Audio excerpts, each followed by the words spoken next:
Alrighty, so the first thing that I'm going to do is use a tape measure. I'm going to find the metal that we need for the drill gauge project in the racks. Unfortunately, it seems like we're out, but I have a little scrap in the bandsaw already. So typically what you do is take the chain off, make sure that you find the appropriate material by using a tape measure. And then we take it to the bandsaw and set it up so that it's going to cut the right length.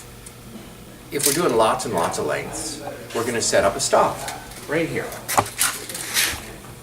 In order to set up this stop, we set from the blade to the length of work that we're looking for. In this case, according to your blueprint, it's 4.5 inches. There it is, 4.5. 4.5. Then we lift the bandsaw. We make sure that the feed is shut off. We release the clamp. We pull our stock out till it touches the stop at how many inches again? 4.5 inches. Then we clamp it in.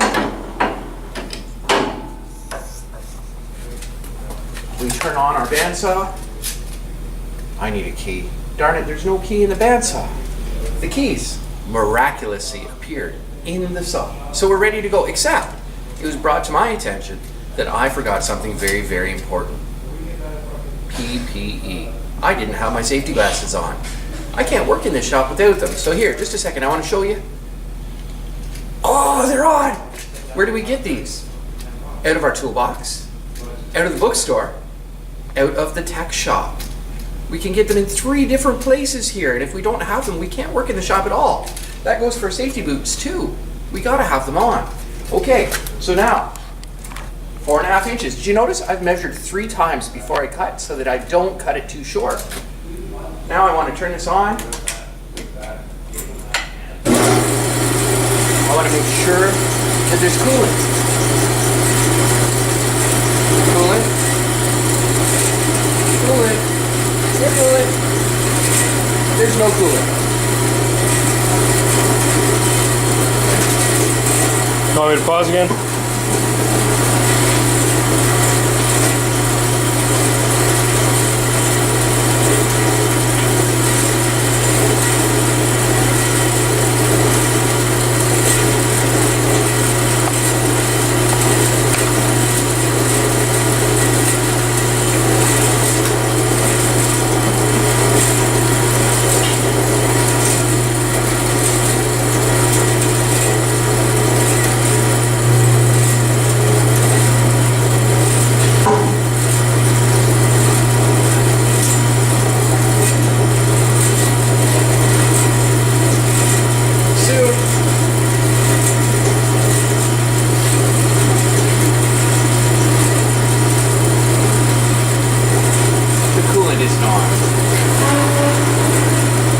That tends to help.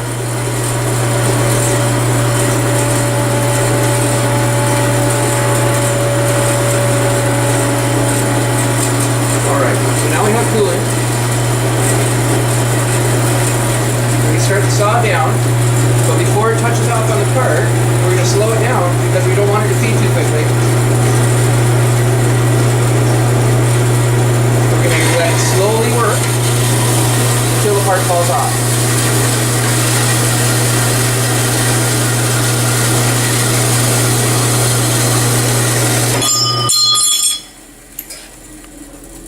Signs that it's not working properly. If the blade stops spinning, it means we've got to lift up gently on it and slow down our feed rate. If it's making a funny noise, sounds like it's clicking and ticking and not doing anything, the blade's probably dull and has some teeth missing. It's time to get the technician over here to check on it. If the coolant isn't working, it's going to tear blades off, teeth off very, very quickly. All right? So we've got our part. Bear in mind that this part is very, very sharp right now. It's got a very, very sharp edge here and here. Before we put the steel back in the rack, we have to take a file and get rid of the sharp edges on our part and on the steel we're putting away so the next guy doesn't get hurt. Okay?